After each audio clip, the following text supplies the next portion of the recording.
Olá, bom dia a todos. Temos orgulho de tê-los aqui de novo conosco nesse segundo dia de CEMID. Agora, um pouquinho antes de iniciarmos as palestras da manhã com nossos professores da Espanha, vamos ter um momento especial, que é o lançamento do volume 8º da nossa coleção de cartilhas sobre direitos humanos, cujo tema é Direitos Humanos e Patrimônio Histórico-Cultural. Eu quero vir aqui mais uma vez agradecer a presença virtual, infelizmente, de todos os nossos alunos, professores e demais participantes. Temos aqui a presença do nosso pró-reitor de extensão, professor Antônio Hodgson, nosso professor Diego Amaro de Almeida, coordenador do curso de graduação em História do Unisal e um dos organizadores da cartilha, o nosso aluno mestrando Joberson da Silva Ferreira, representando os alunos e os colaboradores desta cartilha, e também o nosso mestre pelo Unisal, Roberto Basso de Oliveira Júnior, um dos idealizadores desse projeto, da cartilha, junto com a professora Grazielli, e responsável pelo projeto Lorena pela Vida. Eu vou passar a palavra para o nosso querido professor Diego Amaro de Almeida, para ele fazer uma apresentação dessa nossa cartilha que está sendo lançada hoje. Passo a palavra ao professor Diego. Bom dia, professor Tiago, bom dia a todos os participantes do evento. É uma satisfação muito grande poder estar aqui para lançar a cartilha, que para nós é de grande representação. Ela que também é um patrimônio do Unisal, já fazendo parte aí de uma tradição de longos anos, iniciados pelo professor Grazielli, pelo professor mestre Roberto Bastos, que também é secretário de Cultura de Lorena, e tendo continuidade aí nos últimos anos, tratando de temas tão importantes para os direitos humanos. Eu vou tomar a liberdade de mostrar a capa da cartilha enquanto eu faço a apresentação. Só um instantinho. Compartilhando a minha tela.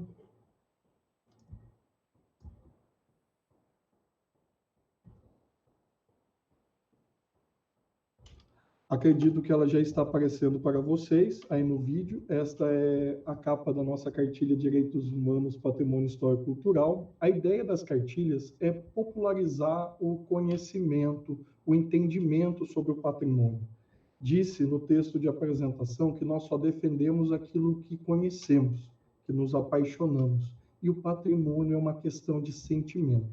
Muito mais do que paredes e concreto, um patrimônio ele tem um significado, ele tem a importância da memória de cada lugar, o lugar que nós estamos. Cada um de vocês que estão aí, com certeza tem aquele ambiente onde se sente parte, se sente envolvido. E protege, preserva, quer ver da maneira que estava, porque provoca lembranças.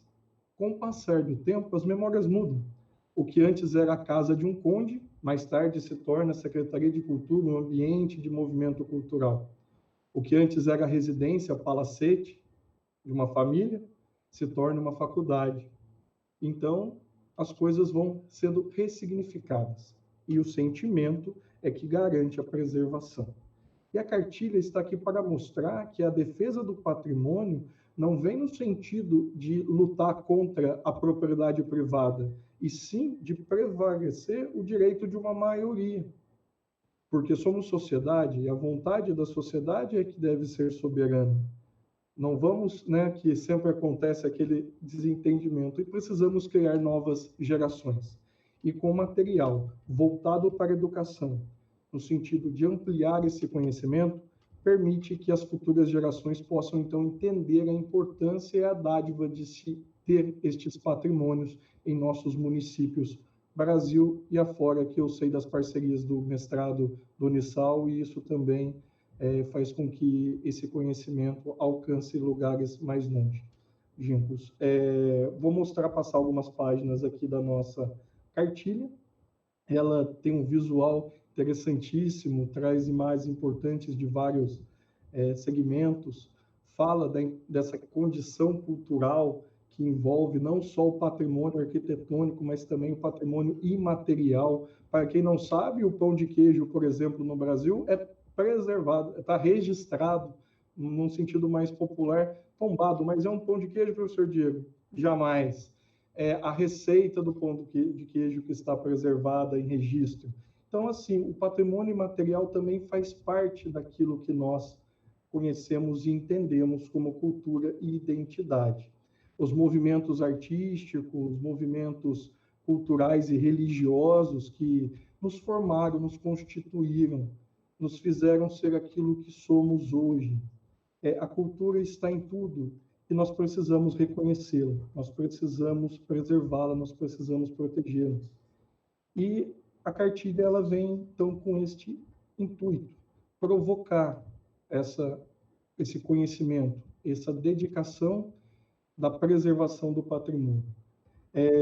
Aqui nós também dizemos quais são os patrimônios, o que são esses bens, por que nós devemos preservá-los. Sabemos também que nossa nação precisa caminhar muito no sentido do auxílio ao processo de preservação, mas estamos fazendo, estamos conseguindo.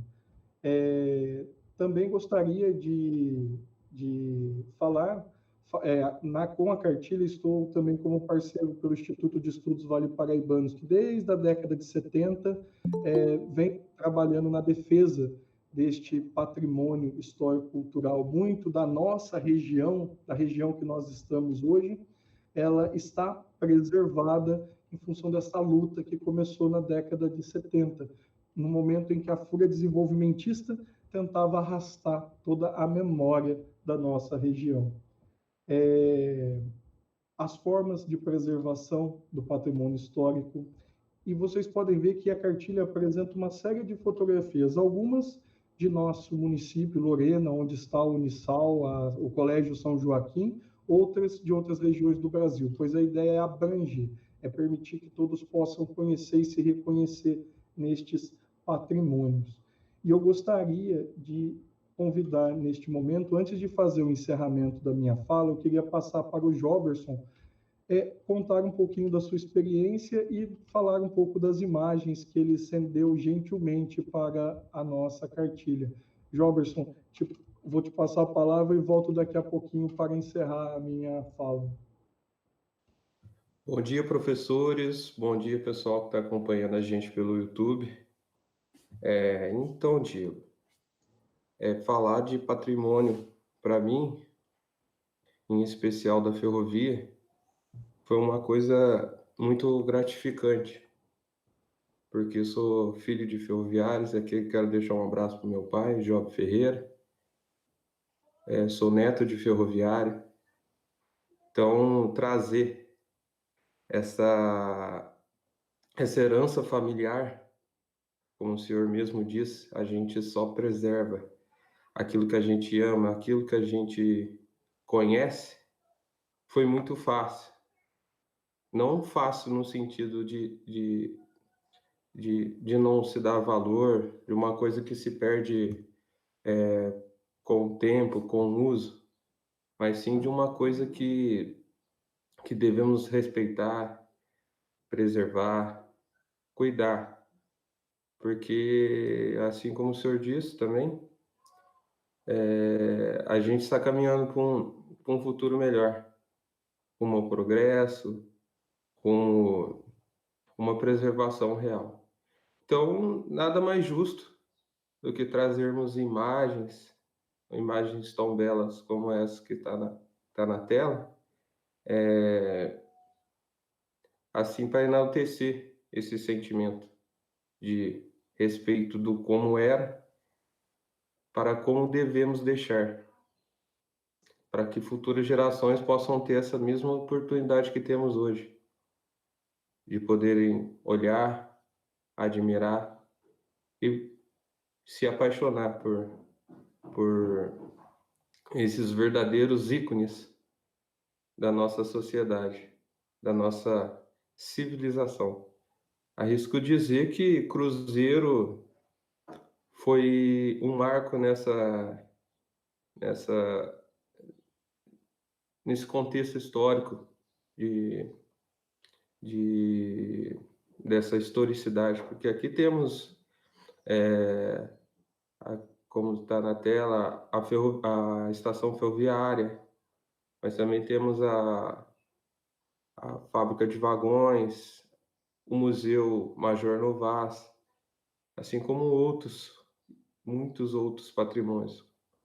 Então, o sentimento de preservação ele deve sempre prevalecer, porque não é só de um, é de todos nós. E o todos nós deve ser sempre mais importante do que um só, porque isso faz parte da nossa raiz. E fazendo parte da nossa raiz, devemos dar o devido valor e tratar com o devido carinho, como sempre. Então, professor, devolvo a ti a palavra.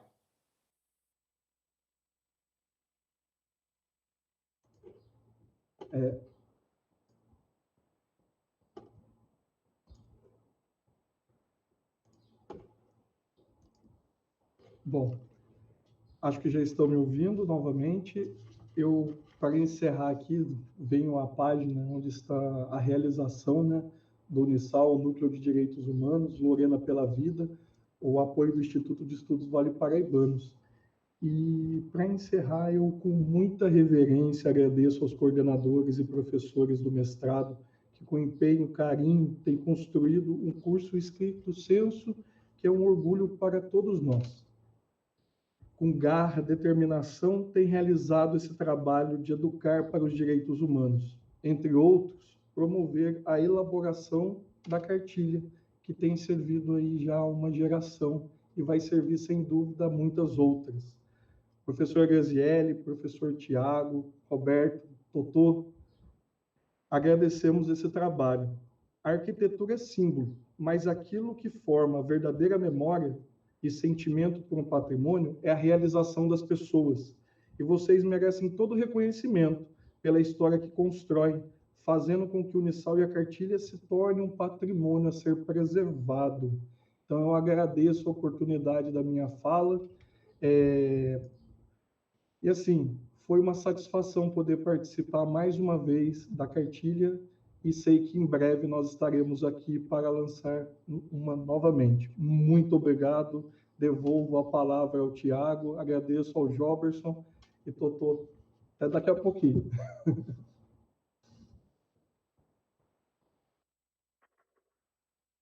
Agradeço as gentis palavras do professor Diego e a fala do nosso querido Joberson. Como vocês viram, a cartilha é produzida a várias mãos, um trabalho em equipe, mais um trabalho em equipe do nosso Unisal, e teve a organização do professor Diego Amaro, da professora do mestrado, professora Deise Rafaela da Silva, e contou com a participação de vários alunos, né, do programa, e que foi representado agora pelo Joberson, e também o nosso secretário, né, de Cultura de Lorena, o Roberto Basso de Oliveira Júnior, que é mestre pelo Unisal, também participa desde o início da produção das cartilhas, idealizador desse projeto, e eu tenho a satisfação de passar a palavra para a gente ouvi-lo um pouquinho aqui antes de começar a palestra dos professores.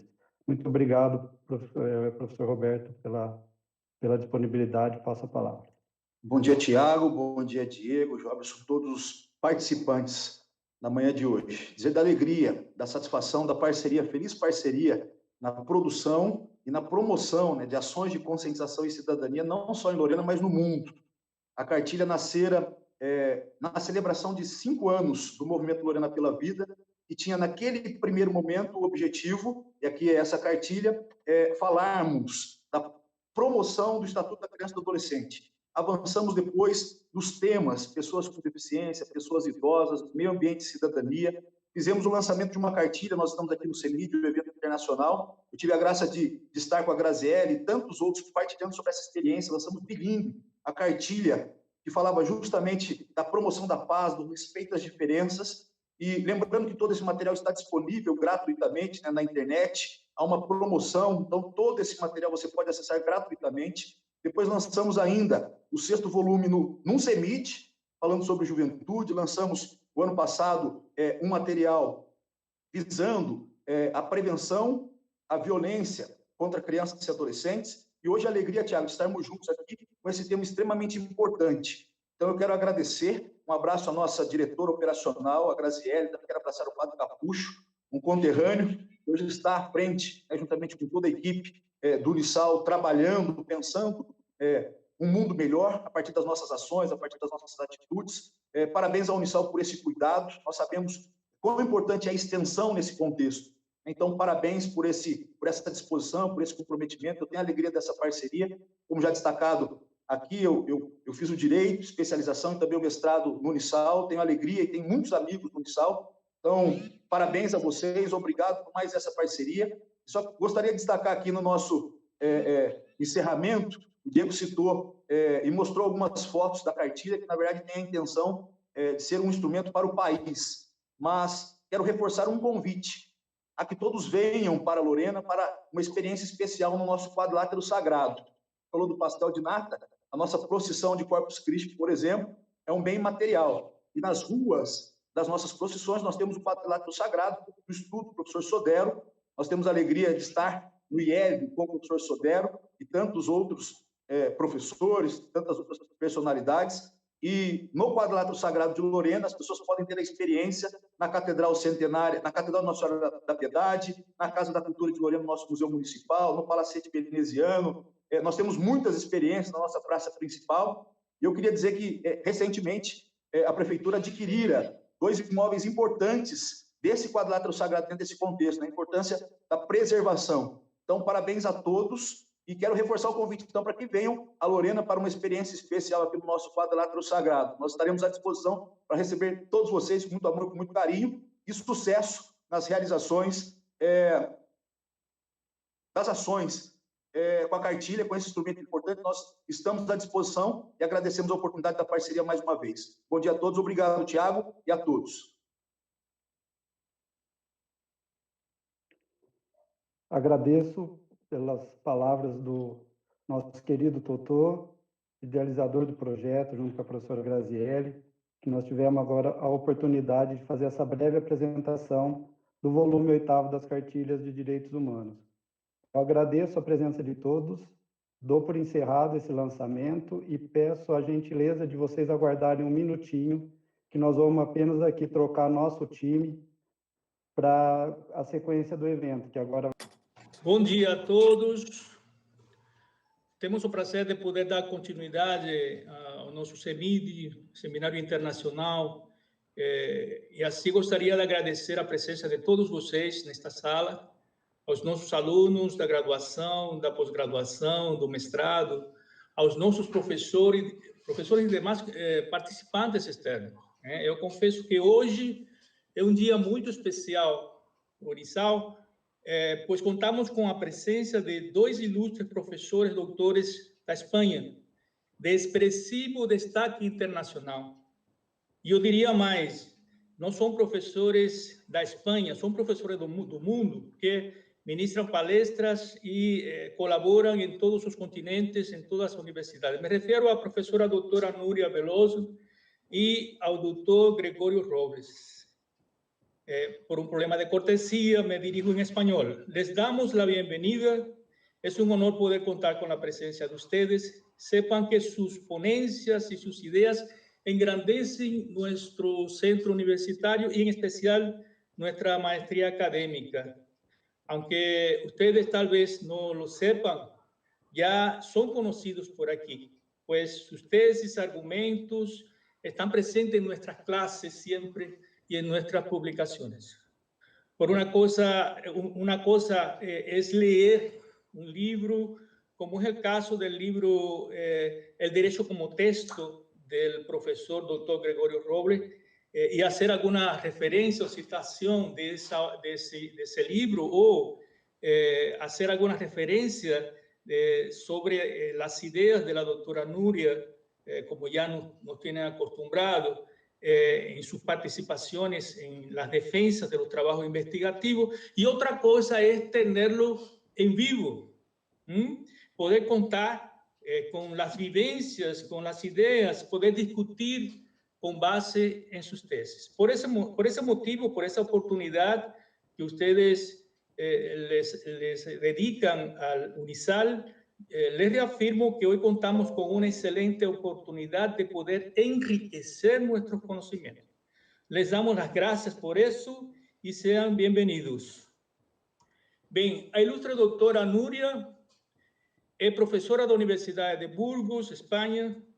Ela vai nos prestigiar com o tema Perspectiva do Paradigma da Sustentabilidade em Direitos Humanos.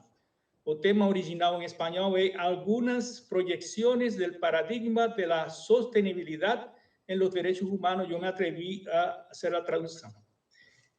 A doutora Núria é catedrática de Filosofia do Direito da Universidade de Burgos, Espanha. Ela tem desenvolvido a função de coordenadora do doutorado em Direito Público durante 20 anos. Foi diretora do mestrado em Direito da Empresa e dos Negócios, é diretora do curso de especialização em Mediação Civil e Mercantil, diretora do Departamento de Direito Público desde 2011, tem desenvolvido suas pesquisas em diversas universidades italianas, tais como a Universidade da Sapienza Roma, no Instituto de Estudo Filosófico de Nápoles e na Universidade do Estudo de Catânia.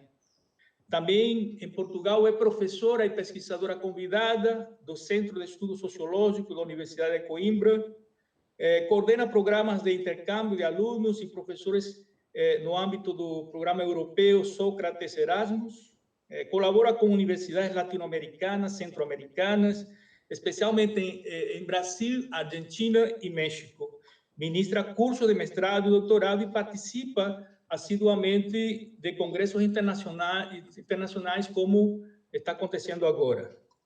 Por sua vez, o ilustre doutor Gregório Roble é professor da Universidade de Ilhas Baleares, é professor emérito do programa de doutorado da Universidade Camilo José Cela, Madrid. O ilustríssimo professor cuidará do tema o que estamos falando quando nos referimos ao direito. Em espanhol seria de que hablamos quando hablamos de direito.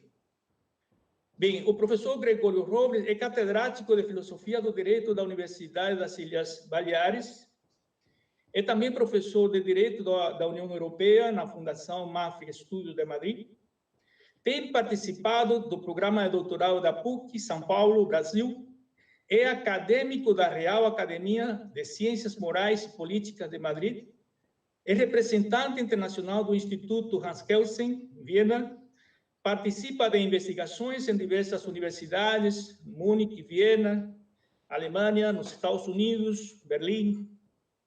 Gregório Roble é o mais importante autor da teoria comunicacional do direito, que procura entender o direito como um fenômeno de comunicação, isto é, como um grande fato comunicacional.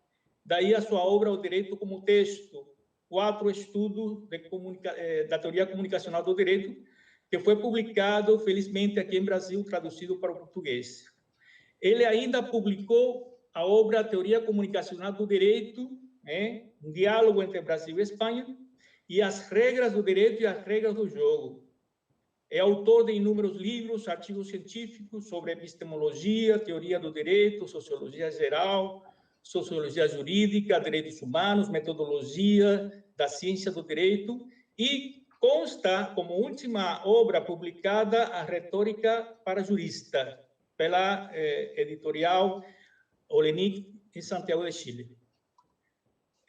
Feita essa apresentação, eu passarei a palavra para a doutora Núria, observando que o professor Gregório Roble se incorpora mais adiante. Então, a doutora Núria, por gentileza, tem a palavra para e o tempo que a senhora achar interessante para fazer as suas apresentações.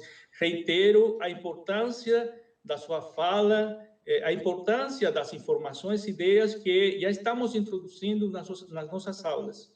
Então, vocês não são convidados para analisar um trabalho, discutir numa mesa, digamos, de avaliação de um trabalho, mas também estão ficando já consolidadas as suas ideias, as suas concepções e argumentos. Muito obrigado. Muito obrigada. Bom dia para todos aqueles que nos están escutando.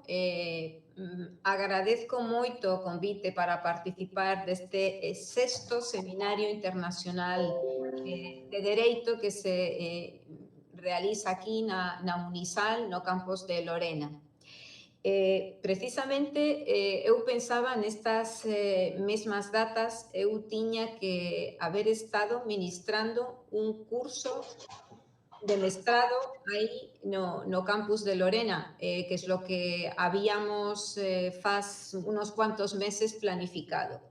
Infelizmente, con a pandemia no ha sido posible. Como vocês saben, universidades brasileiras, universidades españolas, estamos en estas circunstancias, mas aproveitamos lo que as novas tecnologías nos proporcionan, que es esta posibilidade de nos comunicar, e aunque estemos bastante longes geográficamente, al menos no pensamiento, que es aquello que puede funcionar sin dificultad, sin trabas de fronteras. Sin trabas de fronteras podemos estar máis perto. Quiero agradecer o convite e a todo o comité organizador. Algunos profesores ya hemos tido relaciones cuando hemos participado de bancas, han tenido amabilidad de me convidar. A profesora Graciele Augusta Ferreira Nascimento, a profesora María Aparecida Alquimi, a profesora Patricia Nunes Lima Bianchi, el profesor Lino Rampazzo también, que fue ilustre representante da Unisal allí na Universidade de Burgos no pasado ano, y al profesor Tiago Capi Giannini, con quien me estoy comunicando y siempre tiene toda la paciencia de ayudarme y de intentar que esa colaboración vaya más.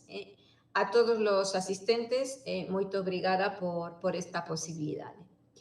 Entrando ya no tema que quiero desenvolver, vou tentar facer acompañar de unha presentación.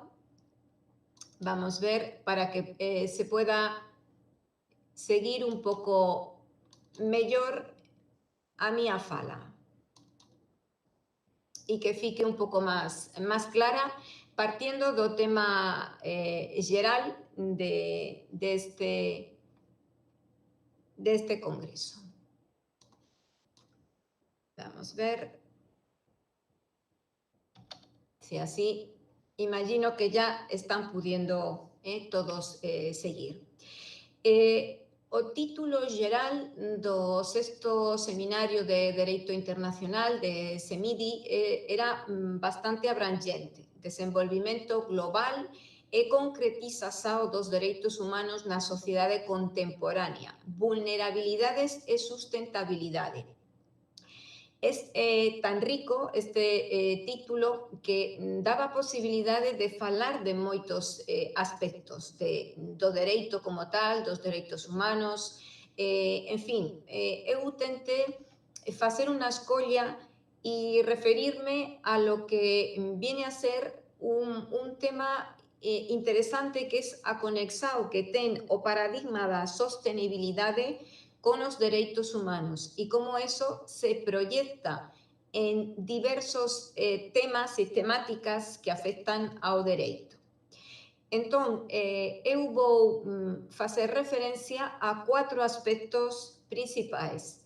Primeiro, o paradigma da sostenibilidade, lo que vocês llaman sustentabilidade, porque non fica moito claro a que estamos facendo referencia. Se utiliza moito, mas na verdade, que é esa sustentabilidade?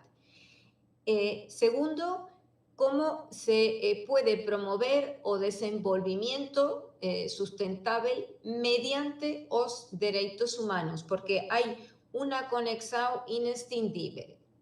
Tercero, como a Agenda 2030, os objetivos de desenvolvimiento sustentable, han experimentado unha mudanza, unha transformación concretamente un retroceso con motivo dos efectos del virus do COVID-19.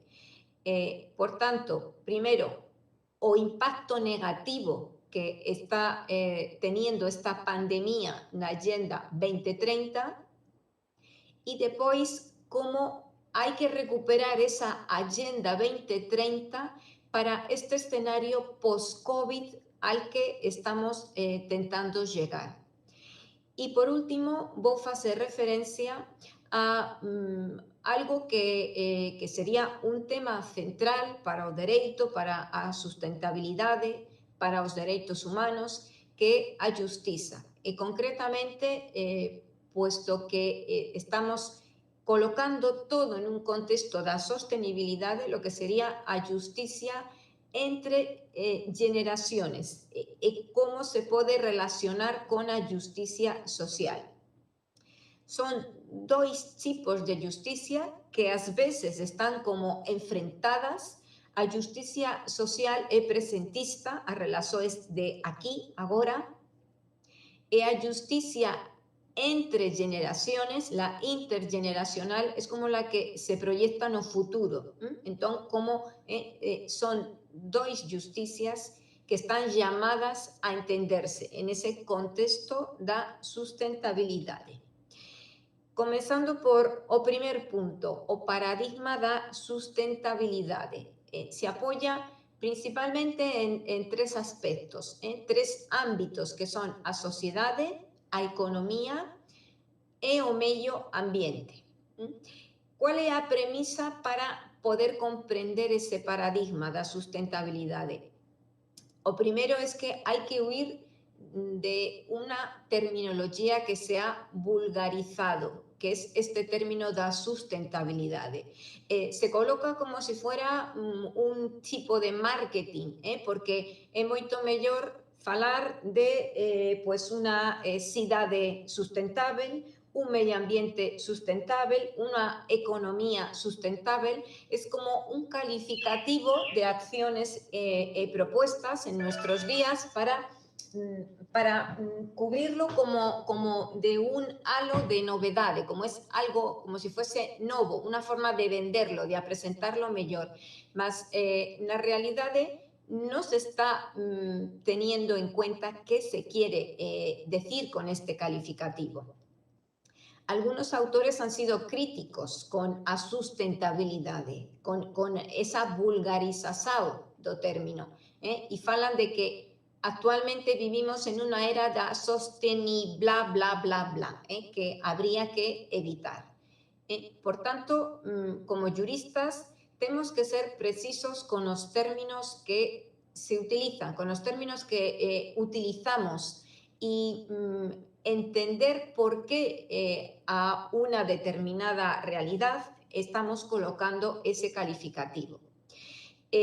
Inclusive, entre esas formas, esas concepciones de comprender a sustentabilidade, algunas siguen reduciéndola a un mero tránsito hacia economías basadas en energías renovables, es decir, se configura solo en tema medioambiental, energías a transición ecológica, mas a sustentabilidade va moito más allá, é moito máis abrangente.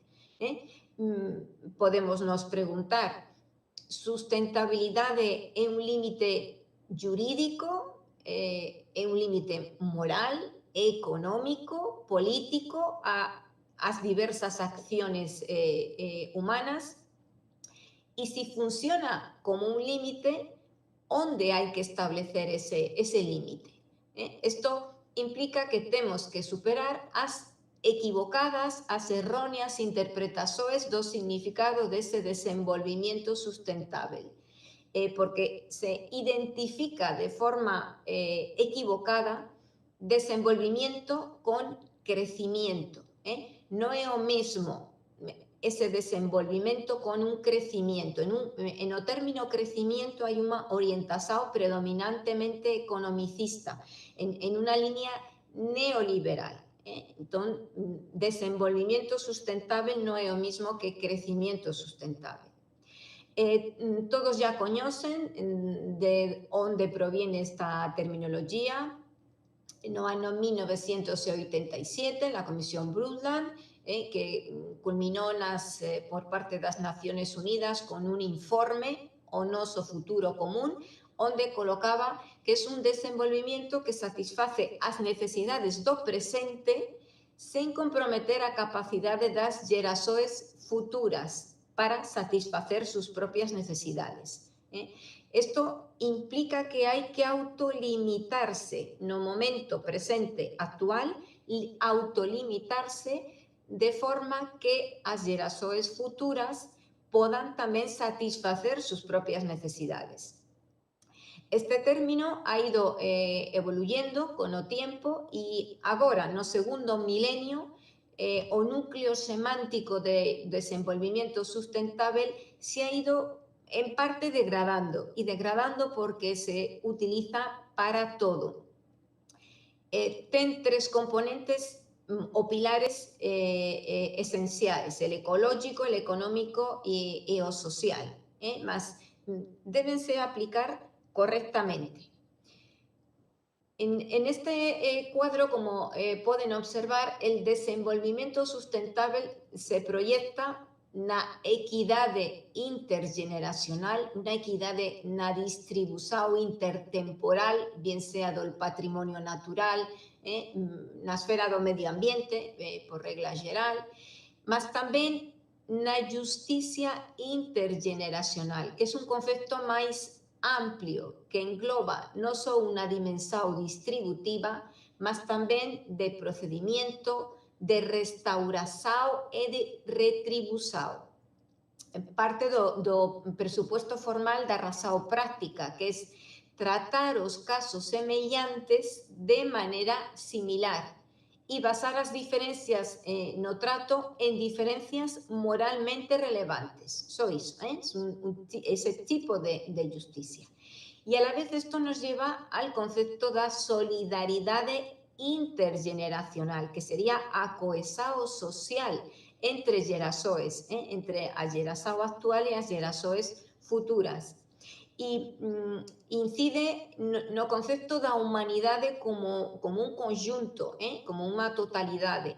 Y ya se supera ese principio de igualitarismo sincrónico. O igualitarismo sincrónico es el síncrono, el que se da al mismo tiempo. Estamos aquí en esta solidaridad intergeneracional, es un igualitarismo diacrónico.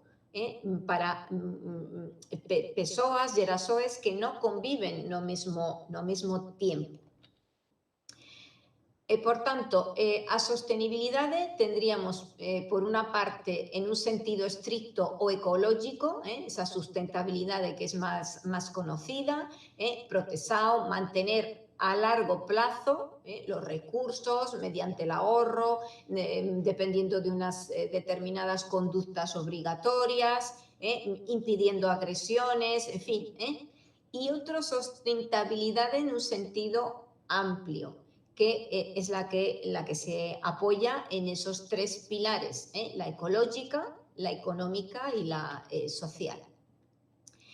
Y se llega así a ese principio, a ese paradigma de sustentabilidad, que admitiría distintas lecturas y perspectivas. He tentado resaltar as dúas principales, una que sería la ético-filosófica y otra la jurídico-política. En la ético-filosófica nos funcionaría como una especie de imperativo categórico.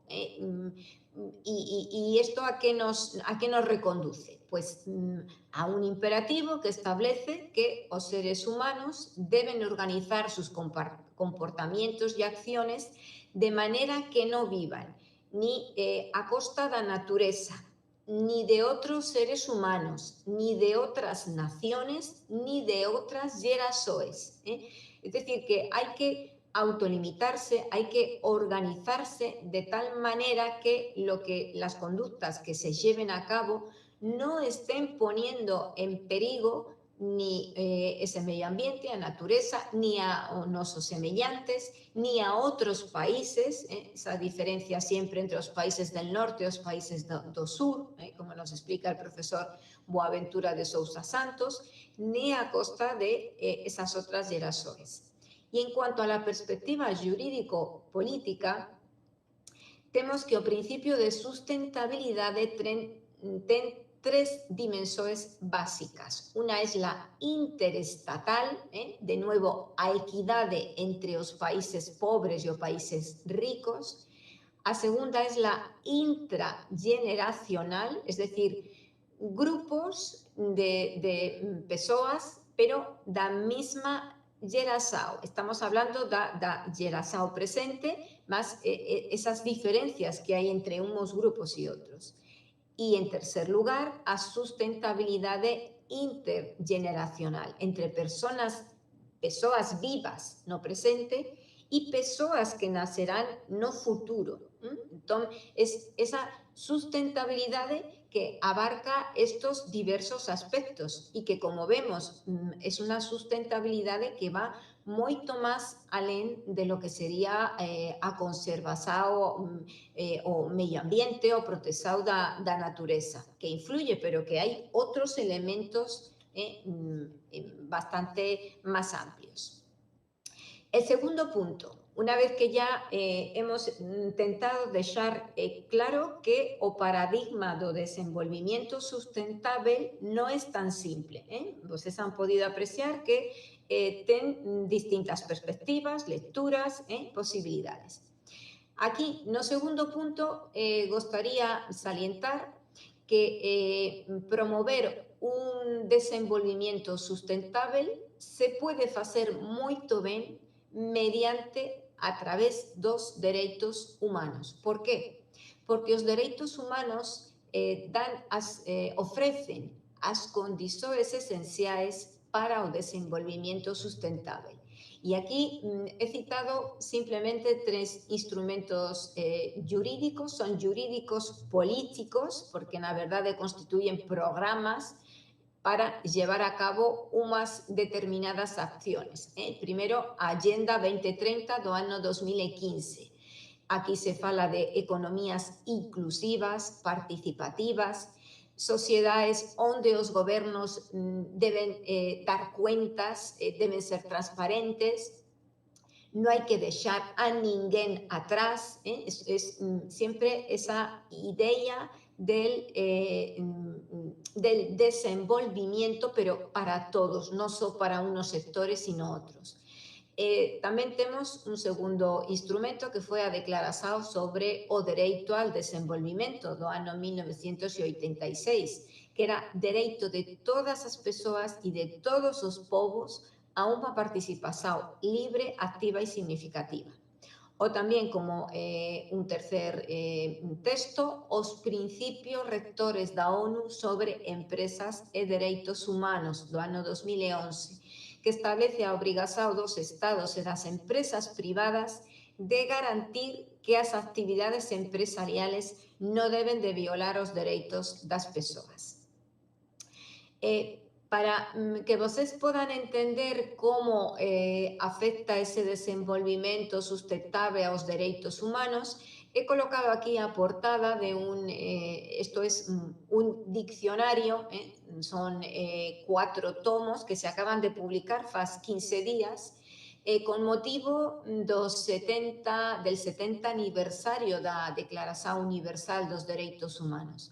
Y aquí, como vocês pueden ver, en cada uno de dos tomos, que son abrangentes, mas están escritos en esa perspectiva de valorar aquello que se ha feito hace 70 años y entender y defender que a Declaración Universal sigue teniendo plena vigencia, porque no era un punto de llegar, era también un punto de partida para promover unas transformaciones.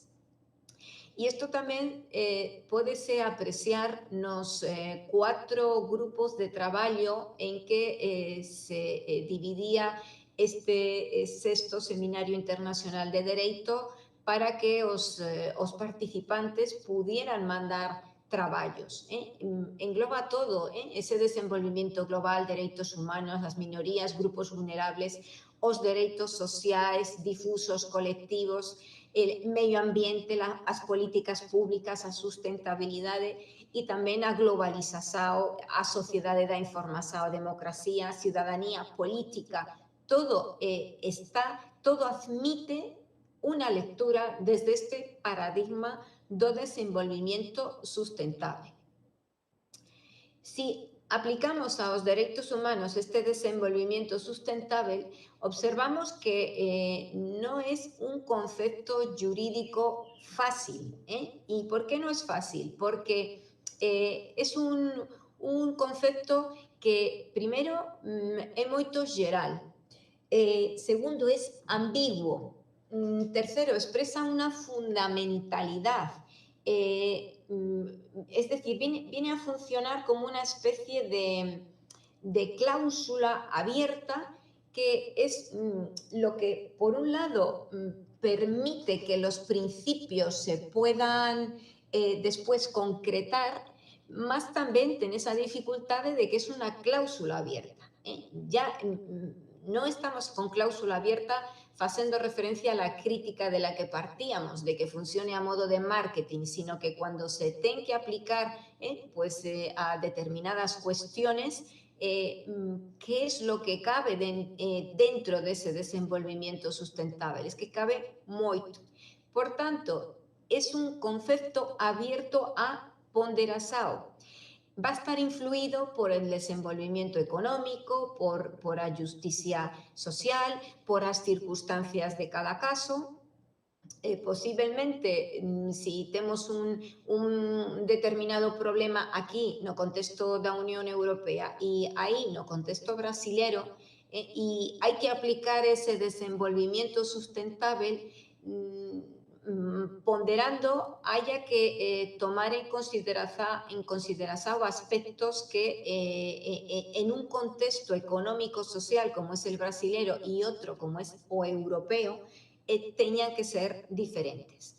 Y de ahí que esa ponderación, mediante medidas legislativas, actos administrativos, a decisión judiciaria, es como finalmente se pueda concretar. Porque si no, desenvolvimiento sustentable como tal, como hemos dicho, es cláusula abierta. El tercer punto de mi fala hace referencia a Agenda 2030, transformar o noso mundo, los objetivos de desenvolvimiento sustentable.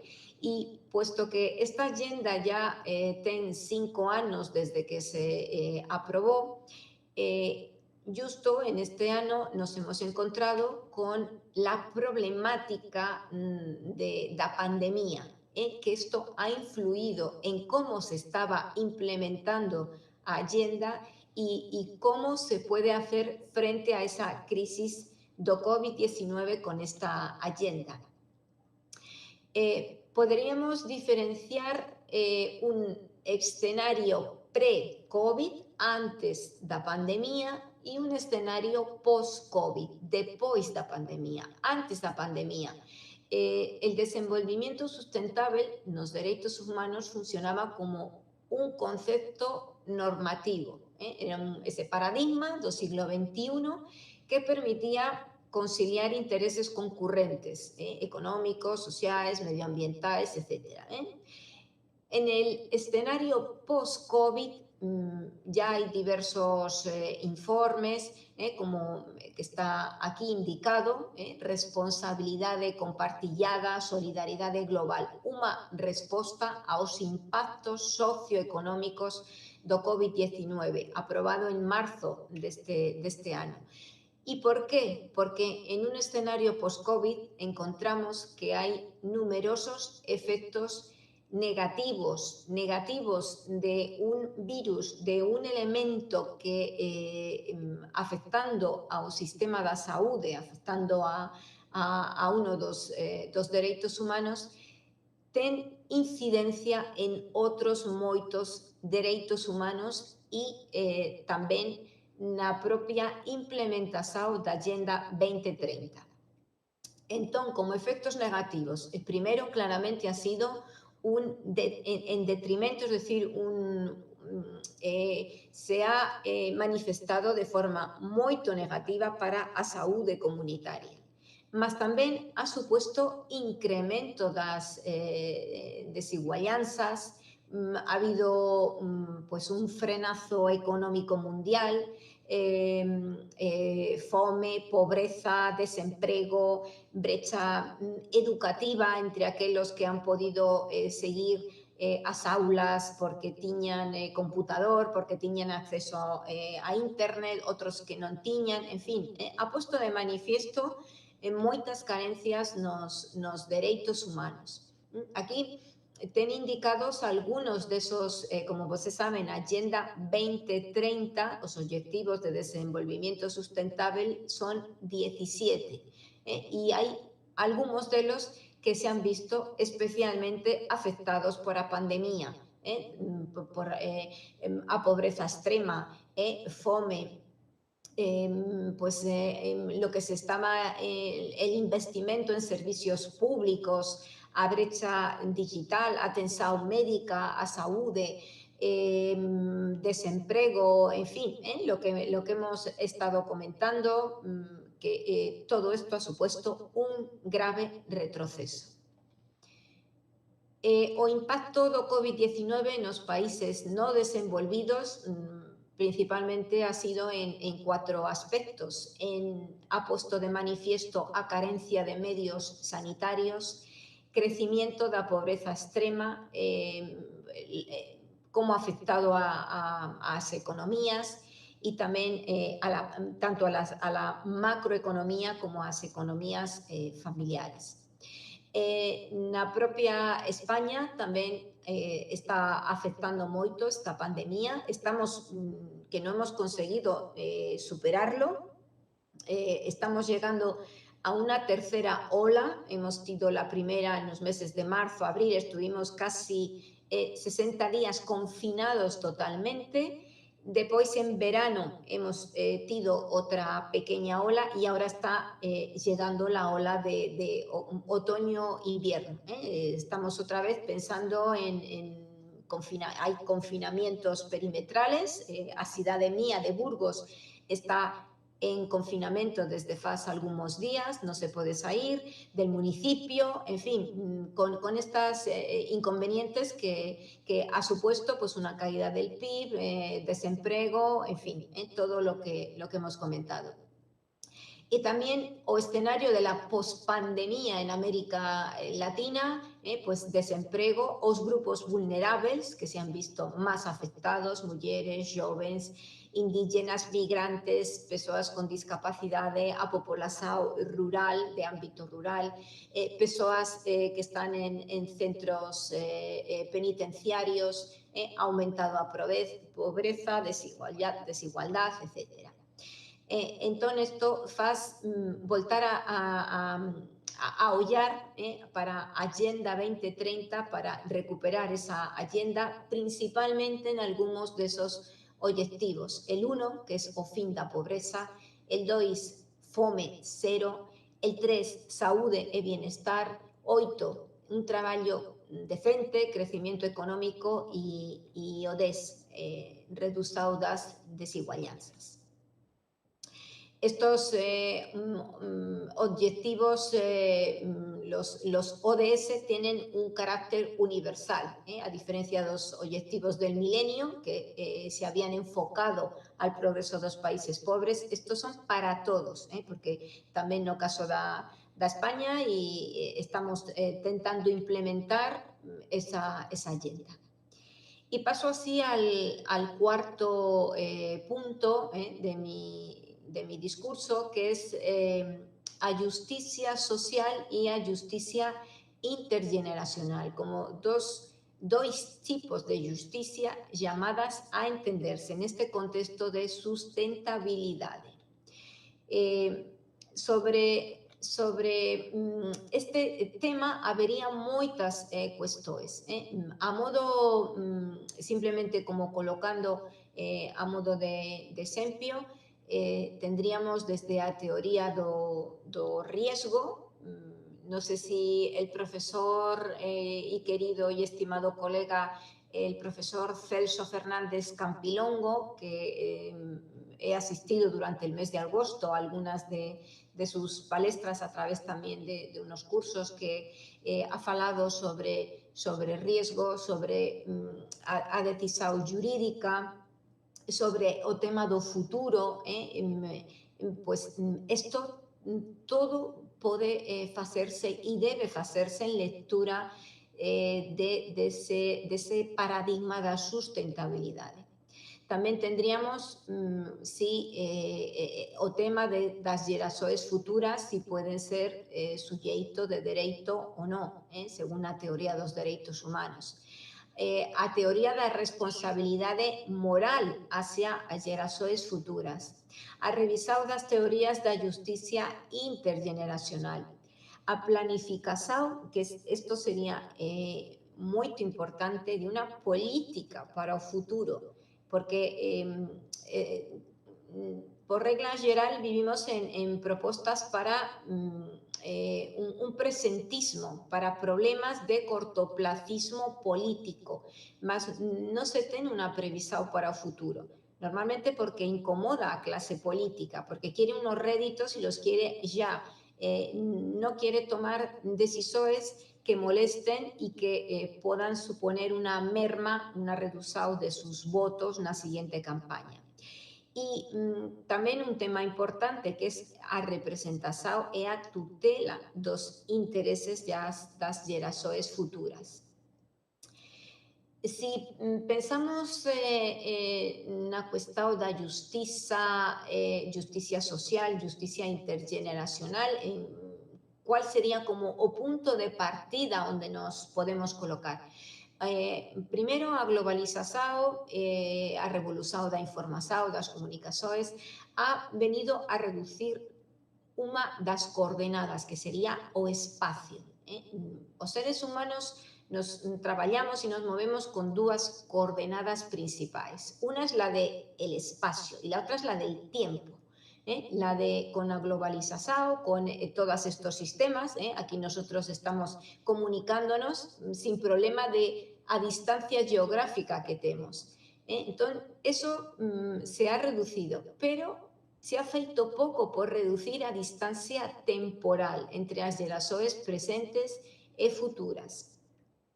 Y aquí tenemos que, si nos preocupamos por reducir a pobreza, no solo es una cuestión de equidad intrageneracional, sino también de intergeneracional, porque hay una fuerte tendencia a transmitir a pobreza de pais a fillos. Es como difícil salir de esa especie de círculo perverso.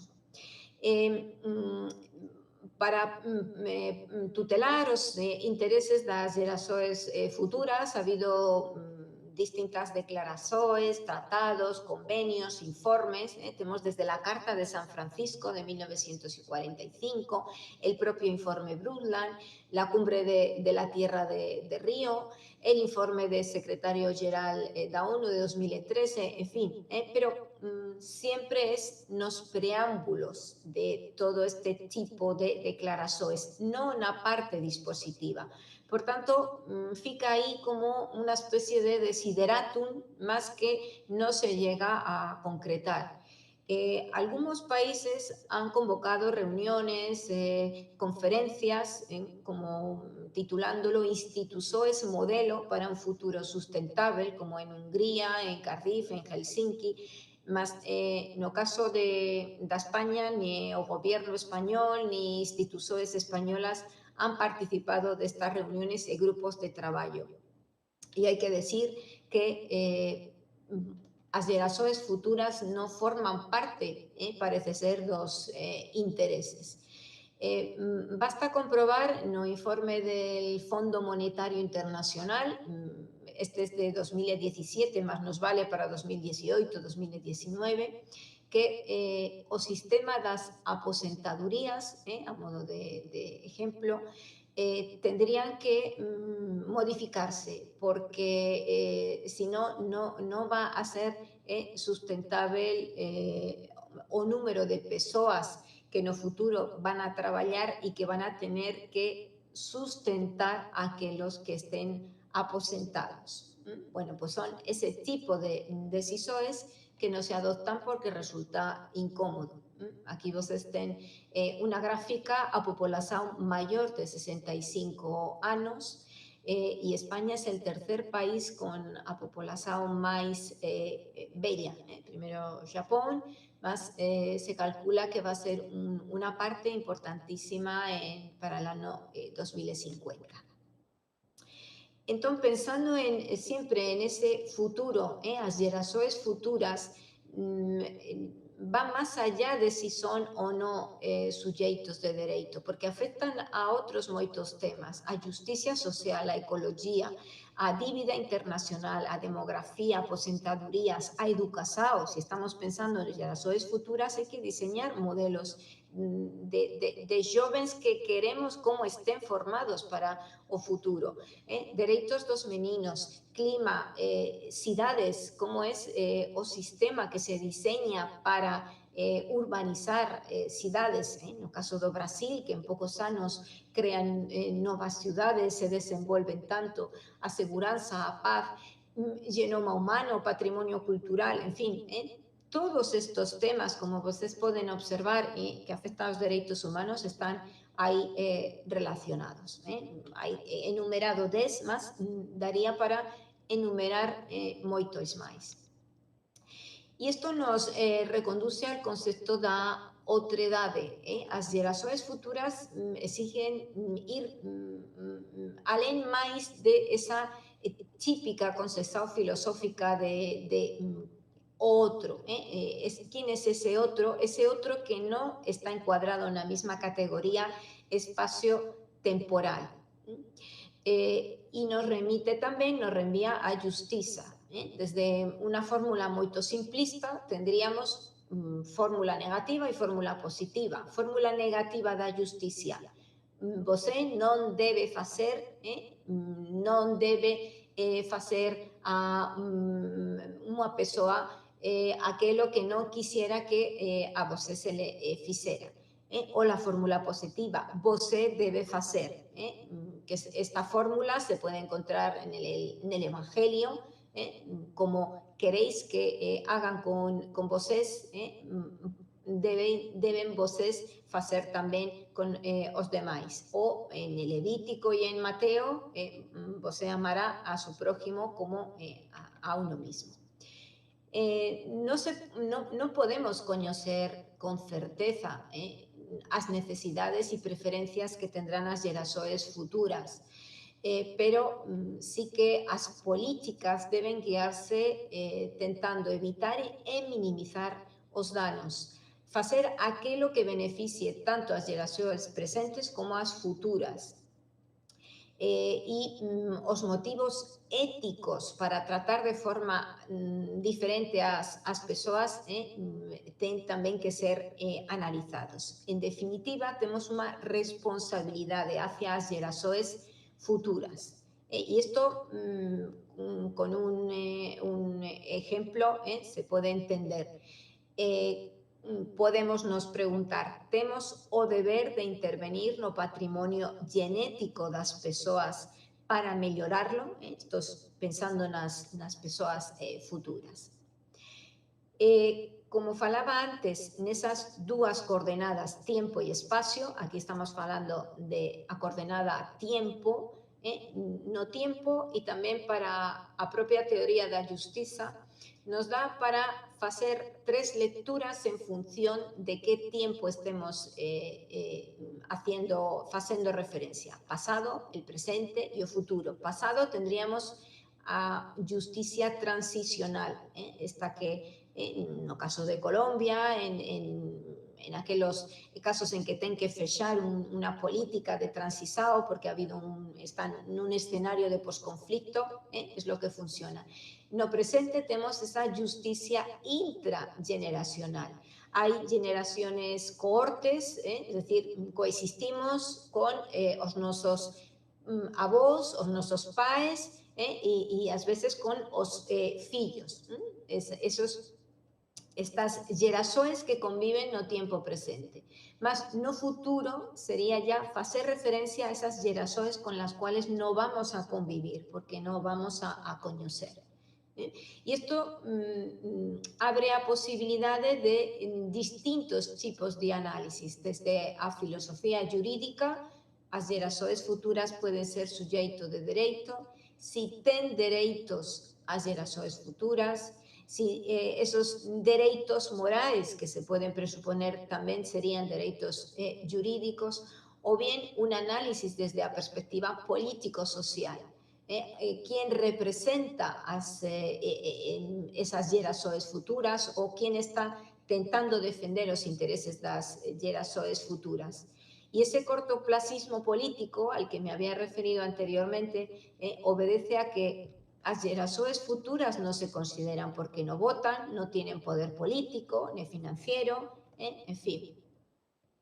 Bueno, para avanzar un poco, que ya casi tengo que ir terminando, habría distintos exemplos, metáforas para poder comprender a nosa relación con las gerações futuras. Una sería como esa metáfora do refugio de montaña, con unas reglas de uso de los espacios comunes que van utilizando usuarios sucesivos y que admitirían tres, como si hubiese un cartel a la entrada, y es lo que nos podrían decir esas gerações futuras, que admitirían estas tres modalidades. O también el riding, el denominado tren intergeneracional, porque nos transporta a una justicia indirecta, lo que se conoce como a reciprocidad indirecta. Se formula en términos de que cada geração adquiere a obrigación de devolver a la siguiente geração al menos lo que recibió de anterior. Bueno, como obstáculos a esa posibilidad de otorgar derechos morales a gerações futuras, simplemente enuncio a condición de existencia, no existen, a falta de información de cuáles serían sus intereses, son sujetos singulares que habría que individualizarlo, no se puede exigir o cumplimiento de una obligación moral y no pueden actuar procesalmente. En esa temática de responsabilidad moral hay diversas propuestas, desde una ética utilitarista, diversas corrientes. Tendríamos aquí pues la ya conocida la parábola de la tragedia de los comunes, escrita por un matemático llamado William Foster y que se dio a conocer y que imagino que vosotros ya también conocen, y que se aplicaría para entender precisamente qué debemos dejar a esas gerações futuras, con las distintas posibilidades. Como digo, no me voy a detener en estas corrientes, pero máximas de comportamiento que nos dan al menos una idea de tipo de justicia, la encontramos ya desde el derecho romano.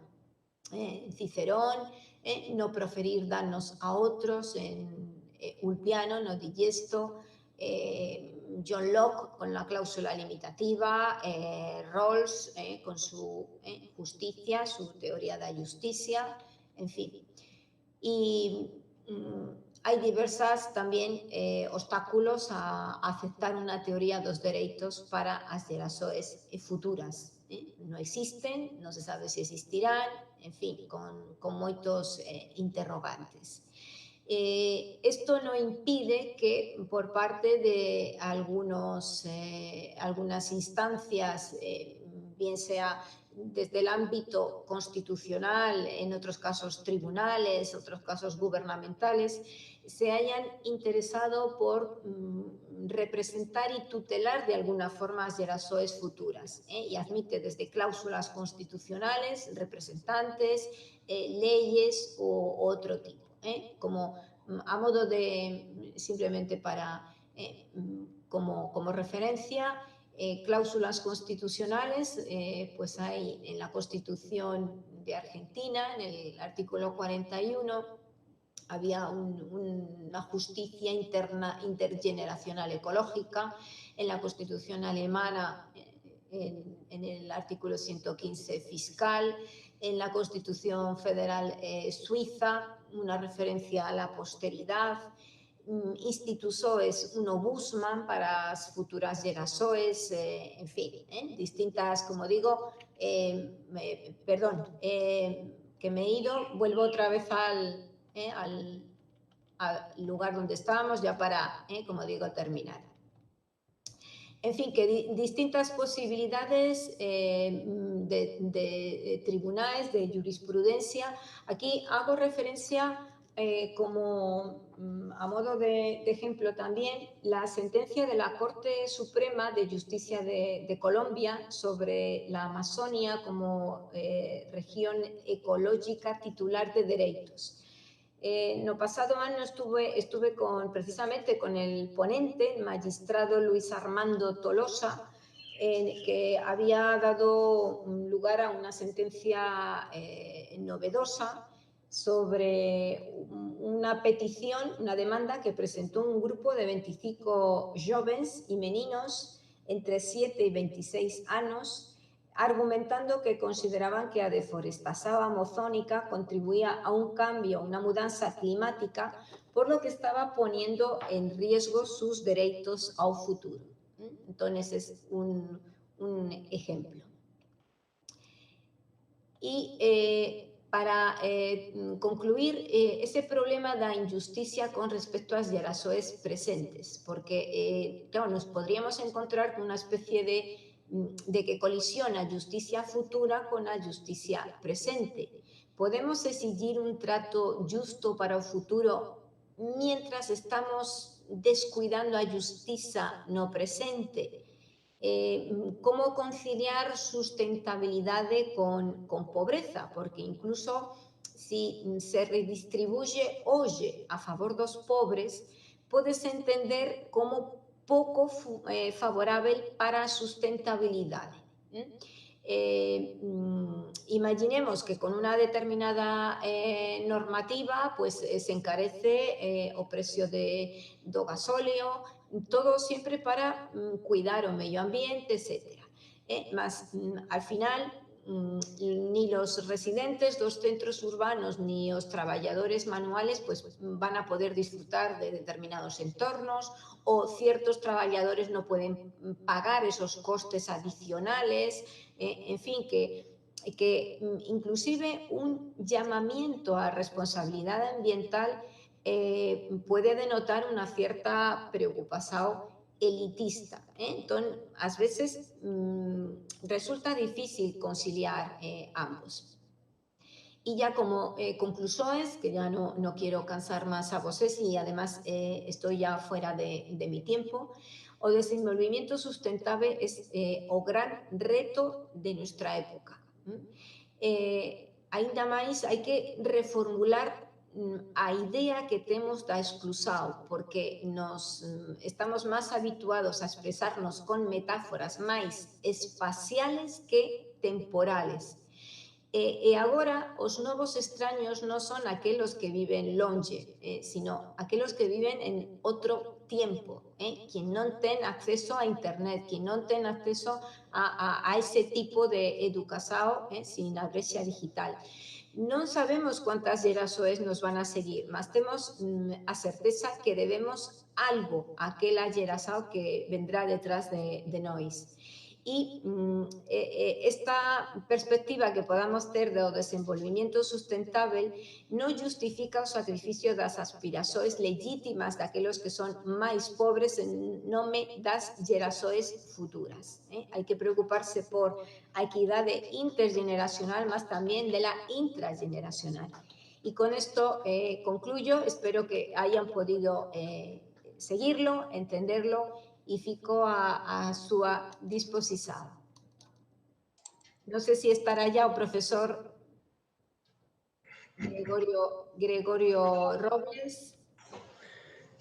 doctora Nuria, infelizmente él nos comunicó que no tiene acceso.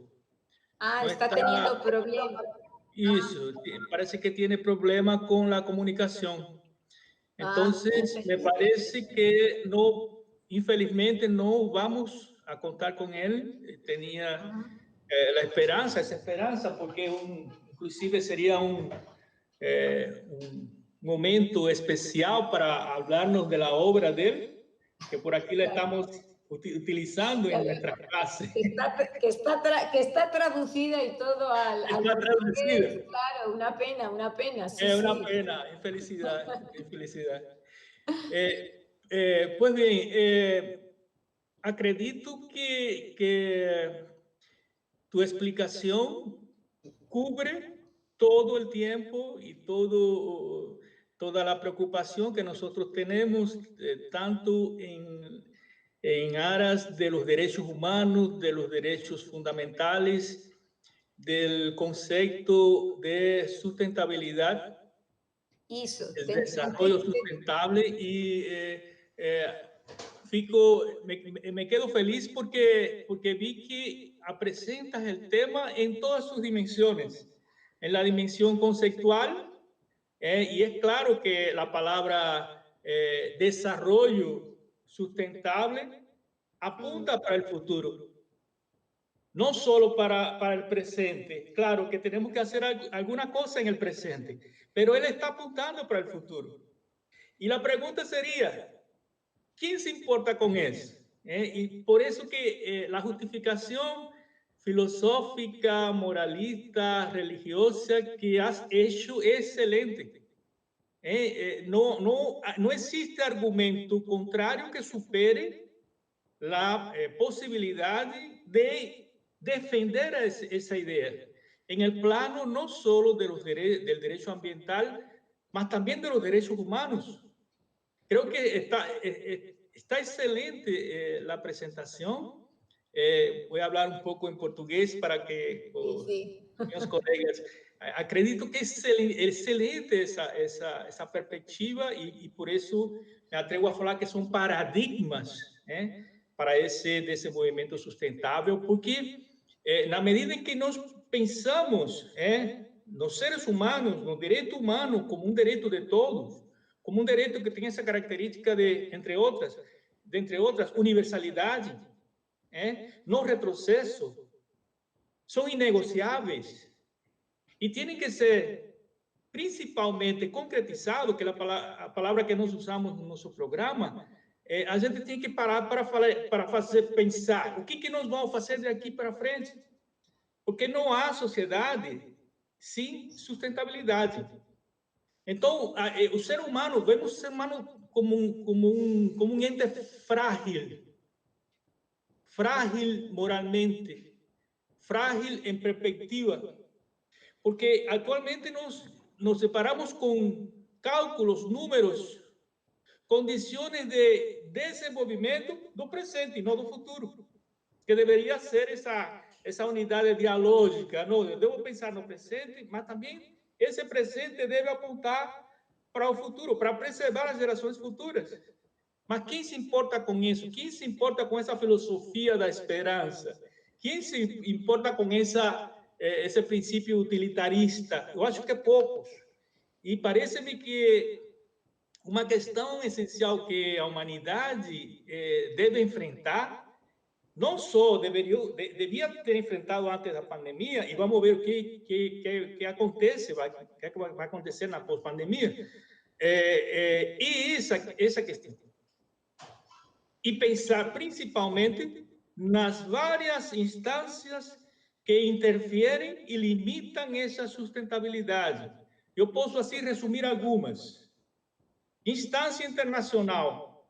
Perante esse contexto geopolítico de predomínio econômico, de intervenção e de aplicação de sanções externas a países, ou de respeito, por um lado, e a defesa, por outro, da independência nacional, a não intervenção nas decisões nacionais, a liberdade, a autonomia que os governos, os países, os estados têm, aparentemente, em tomar decisões que muitas vezes podem aferir, podem violar direitos humanos, não só no plano nacional, mas também no plano internacional. Essa é a primeira instância que nós deveríamos discutir e fica claro no seu trabalho que é de imperiosa necessidade. A segunda instância é a instância regional. Como os asiáticos pensam esse problema, como na África se pensa esse problema, como na Europa se pensa esse problema e como nas Américas se pensa esse problema. Porque vivemos num mundo separado, dividido, parcelado, com base em diferenças econômicas e de desenvolvimento, nível de desenvolvimento, de tecnologia. A senhora colocou a ideia da colaboração, e essa colaboração é uma responsabilidade solidária de todos, porque é o planeta de todos. Às vezes eu penso, não, a sustentabilidade está presente na Alemanha porque fazemos isso, mas outros países não fazem, sim. Prestigiar ou tirar o mérito a outros países. E outros países não fazem porque não têm oportunidade de tecnologia. O egoísmo que alguns países, por exemplo, agora no tempo de pandemia, o fato de comprar, a intenção de comprar as vacinas para proteger o meu povo, a minha população, e os outros que se virem. Falamos aqui assim, não, que se virem. Essas questões de diferenças tornam os direitos humanos, os direitos ambientais, e essa perspectiva que eu acho que é super necessária, as transforma numa utopia.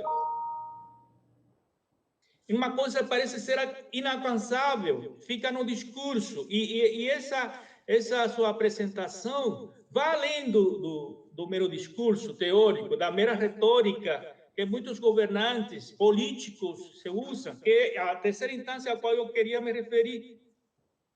A instância individual interna de cada país, o que nós fazemos em cada país, podemos fazer por essa briga de família que a senhora também colocou, a questões políticas, decisões políticas. A política não se projeta hoje para resolver problemas presentes e futuros, a pobreza, a exclusão social. Muitas vezes usamos o discurso da pobreza como elemento que justifica e nos ajuda a defender um projeto ideológico de partido. Mas não sabemos resolver, não queremos resolver a pobreza porque faz parte do nosso discurso. Se não tivermos pobreza, então a minha ideologia não tem fundamento. E outra coisa, a questão das decisões parcializadas no tempo. Eu decido, eu faço um modelo, eu impulsiono uma política pública só para poder me reeleger. Mais para frente, é um problema de tempo, são 2 anos, talvez 4 anos. É para não perder o poder é uma repetição. Então, aquele vai votar, o povo enganado, iludido, de que essa é a saída, de que esse é o governo, de que esse é o governante. Então, esse egoísmo a nível de país, a nível de sociedade, é o que precisa ser discutido também. Então, são 3 instâncias. Nessa última, me refiro muito e me motiva muito a questão da consciência, da edificação da consciência, para que o ser humano saiba e haja. Isto é, que passe da filosofia para a ação. Porque sem ação, não há nada. E primeiro, para agir, a gente tem que ter uma vontade concretizada, formada. E essa vontade é concretizada, é formada com a educação. Hoje se fala em educação em direitos humanos, educação em direito ambiental, tudo isso, inclusive a educação na visão empresarial.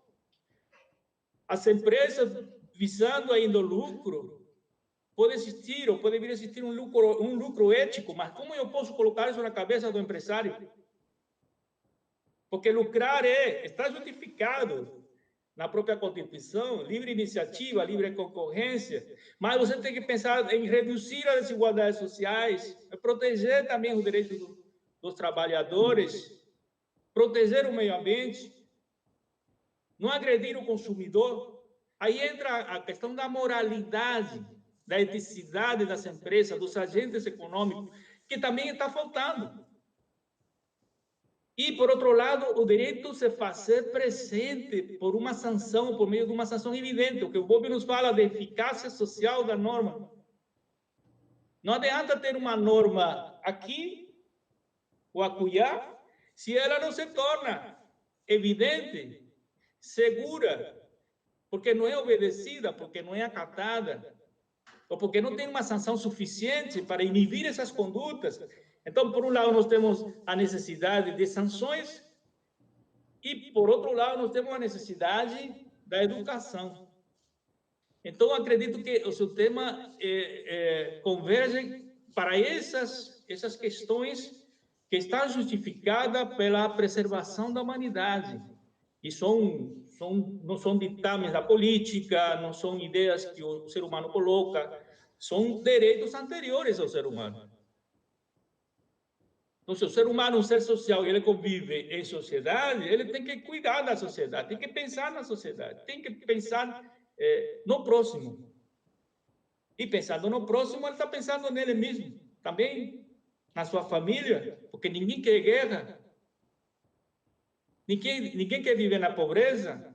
E na medida em que você não contribui para eliminar a pobreza, a exclusão social, você vai ter conflitos sociais. Então, isso se reverte contra você. Eu não queria fazer perguntas, só estou afirmando coisas, me colocando no lugar de um discípulo, na verdade. Se afirmei alguma coisa contrária ou talvez condizente com a sua apresentação, com as suas ideias, eu agradeço muito as suas críticas, mas não são perguntas, não queria me colocar só no lugar mesmo de um aprendiz, de um discípulo, a respeito dessa temática. Muito obrigado pela apresentação e fique à vontade.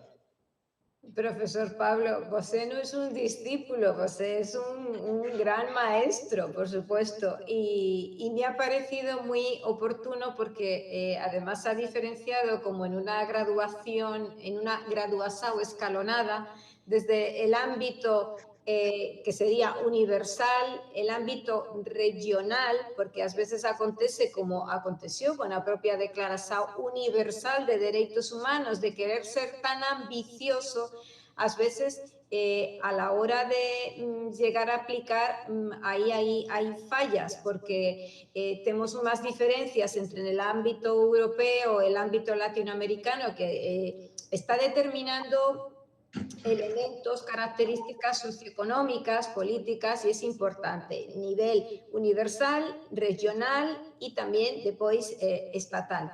Nos movemos en eso, en ese tipo de escalones, mas eu acho que no es una utopía. Todo esto, pensar na sustentabilidade, a sustentabilidade se ha convertido en un paradigma, pero no debe ser un paradigma eso como simplemente que o mercado, a publicidade nos daría para aplicar como etiqueta moito vistosa, sino con unas exigencias y unos límites jurídicos, primero éticos, desde el ámbito ético y también desde el ámbito jurídico. Y esto aplicado a los derechos humanos tiene unas consecuencias importantes.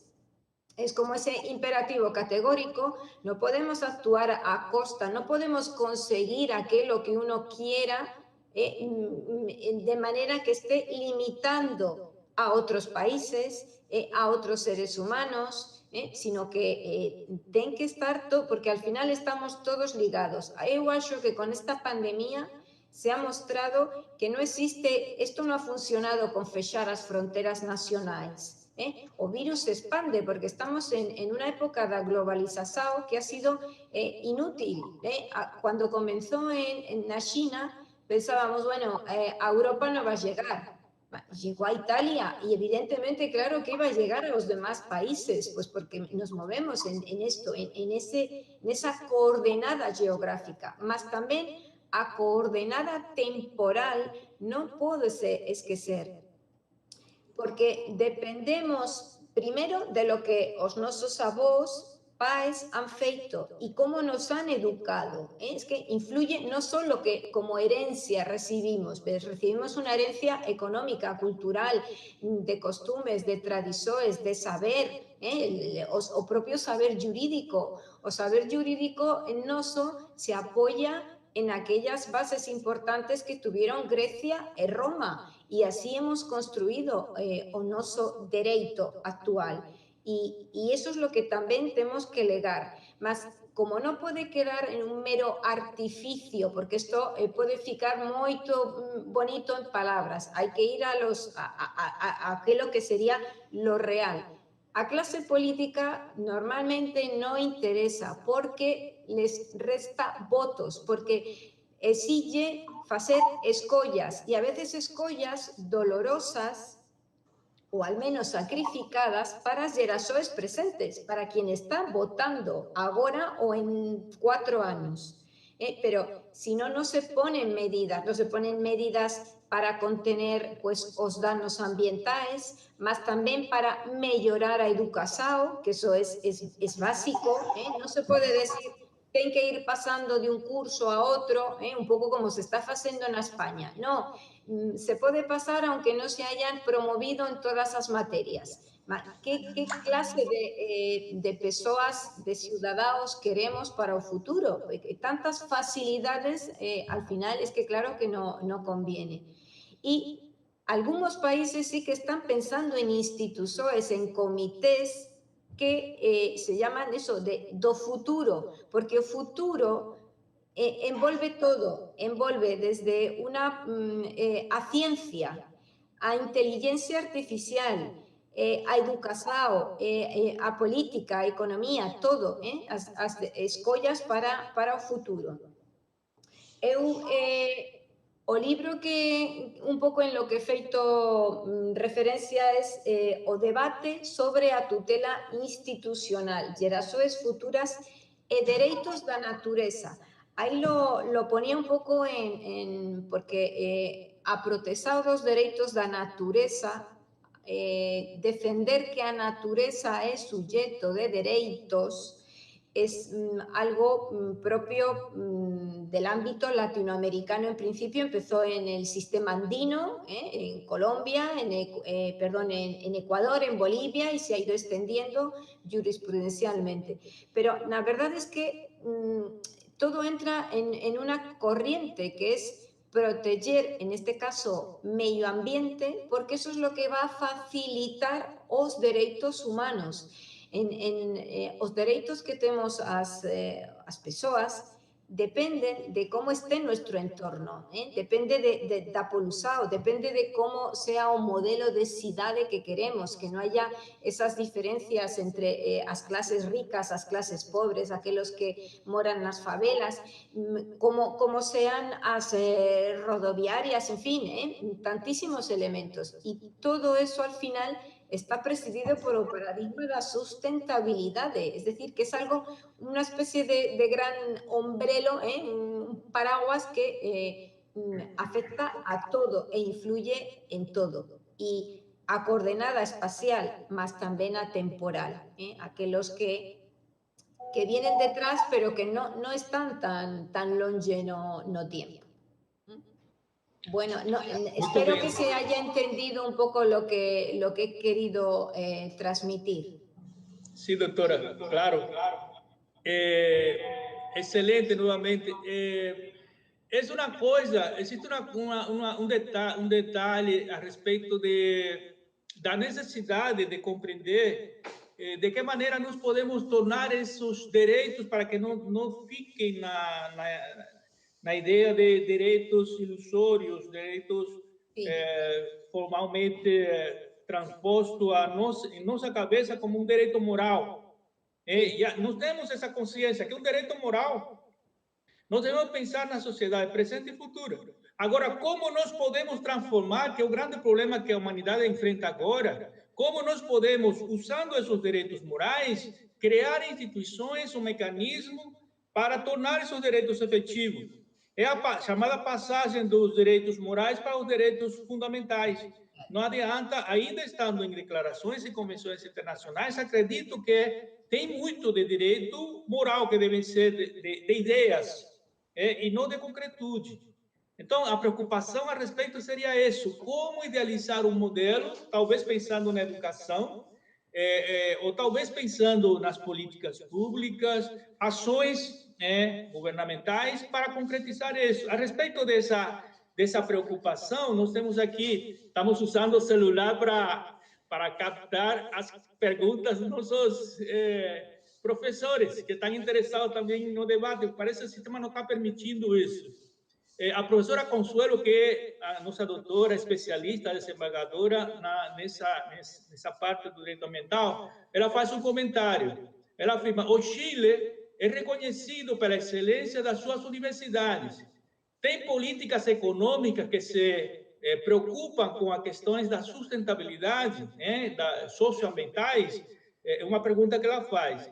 E isso pode ser também estendido à condição europeia, principalmente na Espanha, porque por aqui, imagino que é a preocupação da doutora Consuelo, por aqui nós pensamos que ficou resolvido a ideia da sustentabilidade ou da proteção ambiental, a proteção aos direitos humanos, só colocando uma disciplina, ou talvez duas disciplinas na grade curricular dos colégios e das universidades. É uma disciplina, quando o MEC ou a CAPES vai avaliar esses cursos, eles perguntam: a transversalidade? Sim, está aqui a disciplina de direitos humanos, mas é suficiente? O que nós precisamos a mais, que não seja unicamente uma disciplina? É um passo importante, mas eu acho que a gente tem que começar a formar uma consciência nas gerações infantis, começar pela educação fundamental, básica, para quando chegarmos às universidades, a gente ter um homem formado pensando no futuro e no presente também. Então, eu acho que essa pergunta da professora Consuelo talvez tenha relação com isso. Depois ela coloca a transversalidade cultural, da cultura, da sustentabilidade, também exposta pela senhora na Europa, na Espanha. Para la profesora Consuelo, eu sei que no Brasil ten esa disciplina que sería derecho ambiental. No existe en España ni en general en Europa. Desde luego, en los currículos de derecho, las facultades de derecho, estoy pensando también en otro tipo más o menos experto, no existe. ¿Cómo se conciencia aquí ambientalmente o medioambientalmente? Hay desde digamos, a escuela, desde los meninos, se dan distintas actividades sobre una especie de concienciación ambiental, no como materia ni como disciplina. Y después, lo que funciona bastante bien son las directivas europeas y normativa europea medioambiental, que eso es traspuesto, se llama una transposición mediante aprobación de un reglamento en cada estado ya es nacional sobre o medio ambiente. Entonces, al tener un poco toda esa cobertura de la Unión Europea, lo que tenemos son bastantes instrumentos jurídicos para proteger. Se está intentando pasar o dar más importancia al principio de prevención, no tanto cuando o dano ya está feito, qué hacer, sino antes de que o dano se pueda producir, cómo intentar evitarlo. Eso sería, es decir, actuando preventivamente. Y después también se está, eu que soy mediadora, estoy orientando pues una tesis doctoral de Clayton Liszewski, que además había presentado un trabajo aquí al Congreso, sobre mediación ambiental. Achamos que a través da mediación de alguma forma, as mediações no âmbito da jurisdição contencioso-administrativa podem servir para, de forma rápida, mais simples, elementos, cuando hay esos conflictos medioambientales, puedan gestionar mucho bien mejor que cuando llegan al tribunal. Entonces, un poco sería esa forma de concienciar, pero lo que en Brasil eu saliento que o derecho ambiental es, bueno, eu achei que es una idea óptima y hay una gran preocupación por esta temática, y vocês, su medio ambiente es que tiene ahí una fuente de riqueza importantísima, es decir, tienen que cuidarla en cualquier caso. Eso sin ninguna duda. Muy bien, yo ratifico ese pensamiento. El Brasil es una potencia no solo en extensión territorial, sino también en recursos hídricos, recursos naturales. La Mata Atlántica.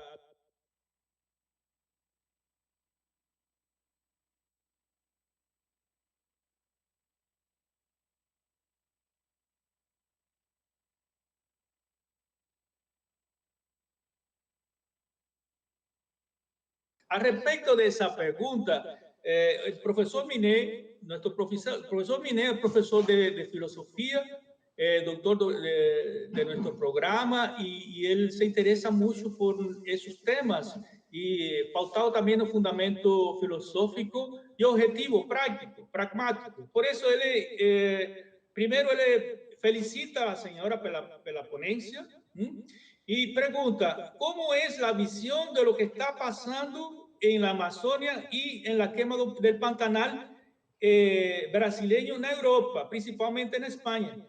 ¿Existen movilizaciones políticas, económicas, o todo está a nivel de simplemente retórica? Bueno, pues muy obrigada para el profesor Minet, y le respondo, hay poca conciencia de lo que está aconteciendo en la quema del Amazonas, que empezó antes. Respecto a la quema del Pantanal, acho que menos aquellos colegas que también viajan ao Brasil y conocen el Pantanal no han sido apenas conscientes de lo que acontecía. Ha habido solo una especie de debate, porque como por parte del presidente Bolsonaro pues no se adoptaban las medidas de prevención necesarias, o incluso ya una vez que se estaba quemando el Amazonas tanto, actuar sobre todos aquellos que llevaban a cabo ese tipo de quemas ilegales. Sí que de eso hubo cierta polémica. Pero al final se ve longe, sí que hubo alguna discusión sobre si Amazonía, como se considera un pulmón do mundo, en parte también estaba afectando, no era un problema de soberanía nacional, sino un problema que afectaba, digamos que rebasaba las fronteras. Pero al final no ha habido una especial preocupación, como digo, más allá de que aquellos que viajamos a Brasil, digo, algunos otros colegas de facultades de Derecho, lo hemos comentado con preocupación. Yo he trocado algunos correos con otros profesores que me mandaban imágenes. Eu misma he visitado el Pantanal y conozco a riqueza, igual que he visitado el Amazonas, y es ya, digamos, que es lo que se ve ahí, una fuente que además lo que se daña, lo que sufre un daño, es que por mucho que haya sistemas de reparación, inclusive de reparación integral, no se puede voltar a misma situación antes de que se hubiera realizado o daño. Es decir, que elementos de tipo civil, como podrían ser una indemnización, no existe. Y cuando son también cantidades tan altas no se va a pagar. Eso no existe una restitución de ese dano. Y eso es lo que debería de existir, un derecho con una normativa penal y civil, pero dura, de manera que de alguna forma y que efectivamente aquellos que han provocado esos danos se actuara sobre ellos. O problemas que fican indemnes. Y eso transmite una imagen de que se puede continuar y se puede seguir.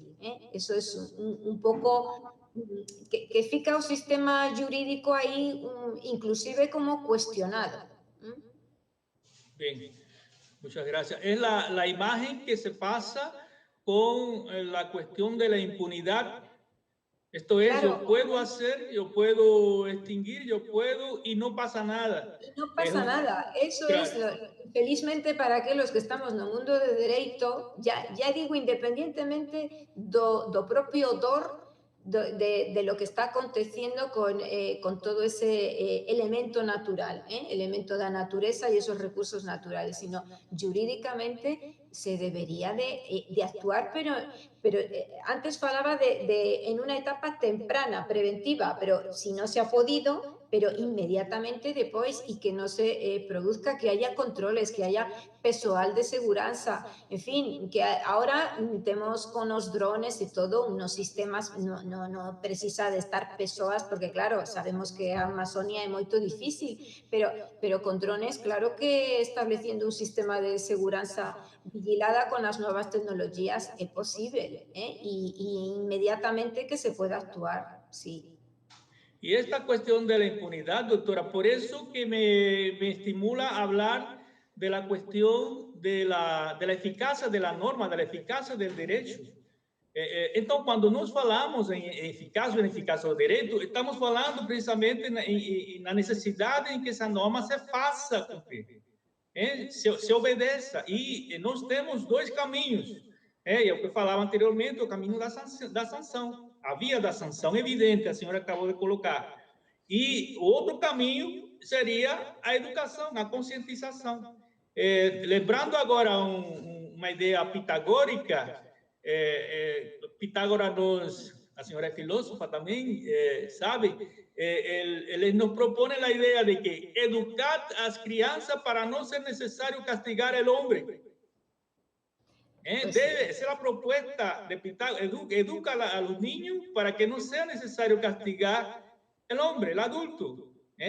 A respecto de eso, a profesora Regina Vilas-Boas, también a nuestra colega del programa de mestrado, también especialista na questão dos direitos sociais, dos direitos fundamentais, e se preocupa muito com essas ideias e temáticas de como concretizar, como tornar efetivo tudo isso que nós estamos falando. Ela primeiro faz elogio, não? Vou fazer a tradução, não? Nuestra mañana estamos participando del sexto CEMID, está siendo muy rico el intercambio de conocimiento estimulado por la profesora Núria. Te felicita, não? E a pergunta: o que precisamos incrementar na educação para que a cultura dos direitos humanos e fundamentais possa ser compreendida de maneira transversal e compartilhada entre os povos? Que nós podemos fazer para que essa cultura de respeito a los derechos humanos y fundamentales sea un objetivo a ser compartido entre los pueblos presentes y futuros? Bueno, muito obrigada tamén para a profesora Regina. E que podemos facer? Pois non teño a solución, eu gostaría terla. E lo digo por unha coisa, porque ás veces cando se compara lo que se faz nos países europeos, lo que se faz nos países latinoamericanos. Dice, hay diferencias socioculturales, como entienden los derechos humanos. Vocês son bastante prolijos en normativa, ten moita normativa. A propia Constitución de vocês, bueno, é moito máis extensa que a nosa. A nosa é moito máis breve. Digamos que a solución no podemos encontrarla en normas, porque haya muchas normas no se resuelve gran cosa. Podemos tener declaraciones extensísimas de derechos. O gran reto siempre para los derechos es efectividad, que sean efectivos, que la verdad se cumplan. Y un gran problema es a educación en esos derechos humanos. Y lo digo porque ahora en España, precisamente hoy, se estaba planteando lo que se llama el toque de queda, es decir, una hora a partir de la cual no se puede salir a noite. Están pensando a las 9 às 10 da noite até às 6 da mañana. Se ha feito ya en París, en fin, en algunos otros países, porque se había feito una llamada a autorresponsabilidad de cada uno que no fixera moita vida social para evitar o contagio. Mas no está funcionando esa autorresponsabilidad. Eso significa que aquí también ten sus fallos na educación, porque si no, cada uno se autorregularía pensando por bien primero, con seguridad de uno mismo, mas también por os demais, os jovens que casi non ten contagio, pero por aqueles que ten máis idade con los que se relacionan para evitar que tengan problemas de saúde. Pero a educación sempre será necesaria, mas sempre tamén será insuficiente. Entonces, hay que continuar, eso no implica decaer, hay que continuar a educación en fases tempranas, a educación en los diversos planes de estudio, no solo en derechos humanos na Facultad de Derecho, mas también en medicina, en educación social, en magisterio, en fin, que todos coñezan os derechos, pero también sus deberes, que aquí lo que estamos esquecendo es que todos, no, eu teño dereito, pero você también, la contramoneda, ten unos deberes, y también eso a veces esquece, só sirven como para eu teño este dereito frente a você ou frente ao Estado, eu teño dereito, eu pido, mas ten unha contrapartida. Entón, hai que lembrar tamén dos deberes que temos e sempre actuando en fases tempranas e interdisciplinar, transversal. Eso estou con a profesora Regina, que sería o mellor. Muy bien.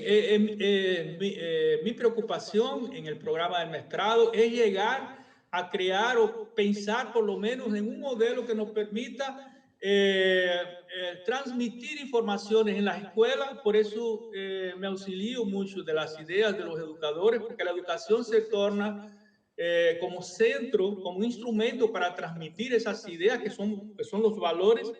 Y al transmitir esas ideas podríamos como sociedad propiciar, posibilitar que esos destinatarios, esos jóvenes, esos niños sean capaces de reflexionar, de pensar, de avaliar, de sopesar. La idea ahora entra, la idea de Alexis, o balanceamiento, sopesar o que é bueno en un momento determinado, que lo que sea bueno para mí también sea bueno para ti, para la sociedad.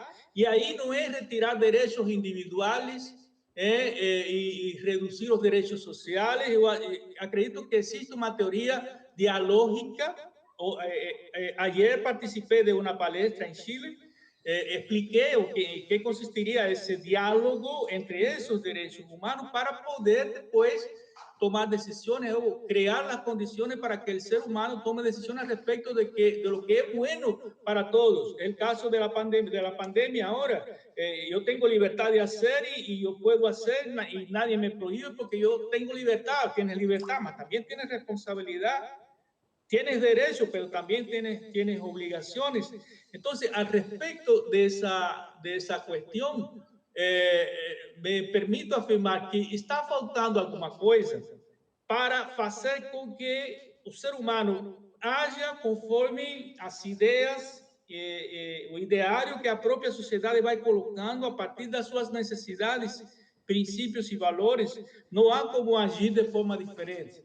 E trago aqui agora para a minha análise o pensamento de Aristóteles, não? Isso se faz fazendo. Aristóteles nos fala, as pessoas aprendem a tocar, a ser morales, pessoas morales tocando a cítara. Como el citarista se torna citarista tocando a cítara, la moral y la ética se hace también construyéndola y ejerciéndola. No interesa solo el discurso retórico de lo que es bueno para un grupo, de lo que es bueno para otros, sin colocar isso em prática. Doutora, muitas graças, muito obrigado pela sua presença. Eu acho que essa manhã aqui foi muito rica em conhecimento.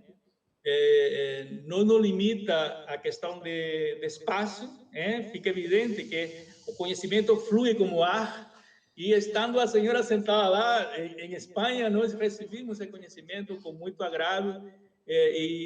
O programa de mestrado em Direito, o Centro Universitário Salesiano agradece imensamente a sua participação e que venham outros eventos. Infelizmente, não contamos com a presença do professor Robert hoje, mas eu acredito e tenho esperança de que nós possamos ter essa participação em outro momento, não? Quando eu li assim os participantes, hoje o meu coordenador me passou, olha os apresentadores, e eu falei, Robert e a professora Núria, meu Deus, então, Deus mío, nos agradou muito, e eu agradeço muito a sua participação, a sua presença. Mais uma vez, obrigado. Bueno, pues muy obrigada a todos los asistentes, a todos aquellos que han tenido a paciencia de estar aquí casi durante estas 2 horas. Fico a su disposición para lo que puedan precisar. Si alguien tiene una consulta, precisa alguna aclaración, por supuesto puede pasar mi correo electrónico. Deseo que este 6º Seminario Internacional de Derecho, que ten moito mérito organizarlo en estas circunstancias, y va a ser presencial, ha sido así, pero lo importante es poder compartir pensamientos, ideas, eso, que el pensamiento fluya, que el conocimiento fluya, que uno pues fique con una idea. Si de todo lo que falé uno ficó con una idea o experimentó, bueno, pues esto no sé, o está en desacuerdo total, lo importante es que se pueda pensar, refletir, que es lo importante. Y agradezco moito al profesor Tiago Capi, siempre su amabilidad, su organización, siempre ha estado pendiente de todo, y al profesor Pablo, que ha feito de moderador contra palestrante casi, con todo el gran prestigio que acumula, y bueno, pues ha sido un placer colaborar con la Unisal, con su curso de maestría, con todos los profesores y estudiantes que han podido estar escuchando y compartiendo estos momentos. Muy obrigada a todos. Muchas gracias, doctora. Tiago.